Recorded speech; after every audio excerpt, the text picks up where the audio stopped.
ಆವಾಗ ಎಲ್ಲದಕ್ಕೂ ಒಂದು ಮಿತಿ ಇರ್ತಾಯಿತ್ತು ಮತ್ತು ಎಲ್ಲದಕ್ಕೂ ಒಂದು ಗೌರವ ಇರ್ತಾಯಿತ್ತು. ಓಕೆ, ಎಲ್ಲದಕ್ಕೂ ಒಂದು ಗೌರವ, ಪ್ರತಿ ಸಂಬಂಧಕ್ಕೂ ಒಂದು ಗೌರವ ಇರ್ತಾಯಿತ್ತು, ಪ್ರತಿ ಸಂಬಂಧಕ್ಕೂ ಒಂದು ರೆಸ್ಪೆಕ್ಟ್ ಇರ್ತಾಯಿತ್ತು. ಪ್ರತಿಯೊಂದನ್ನು ರೆಸ್ಪೆಕ್ಟ್ ತಗೊಂಡು ಪ್ರತಿಯೊಬ್ಬರನ್ನು ವಿಶ್ವಾಸಕ್ಕೆ ತಗೊಂಡು ಒಂದು ಹೆಜ್ಜೆ ಮುಂದಿಡೋದು ಬಹಳ ಕಠಿಣವಾದ ಕೆಲಸ ಆ ಕಾಲಕ್ಕೆ.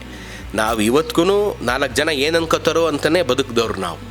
ಅಂಥ ಯಾವುದೇ ಹಿರಿಯರು ಹಾಕಿದ ಹಾದಿಯಿಂದ ಪಕ್ಕಕ್ಕೆ ಹೋಗ್ಬೇಕಾದ್ರೆ 1000 ಸಲ ಯೋಚನೆ ಮಾಡೋವಂಥ ಜನಾಂಗ ನಮ್ಮ ಜನ್ರೇಷನ್ನೇ ಅಂಥದ್ದು.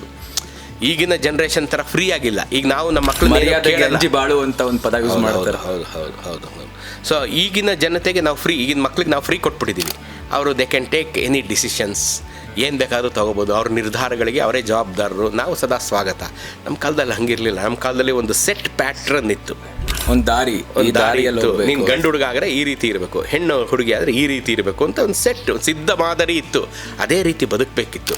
ಆ ರೀತಿ ಎಷ್ಟು ಸಾಧ್ಯ ಅಷ್ಟು ಬದುಕೋಕೆ ಪ್ರಯತ್ನ ಪಟ್ವಿ. ಯಾಕೆಂತಂದರೆ ನಮ್ಮ ಕಾಲ ಒಂದು ಪ್ರಗತಿಪರ ಕಾಲ. ನೀವು ಅಬ್ಸರ್ವ್ ಮಾಡ್ಬೋದು, 60-70 ದಶಕದಲ್ಲೇ ಅತ್ಯಂತ ಹೆಚ್ಚು ಪ್ರೇಮ ಕಥೆಗಳು ಬಂದಿದ್ದು ಪಿಕ್ಚರಲ್ಲಿ.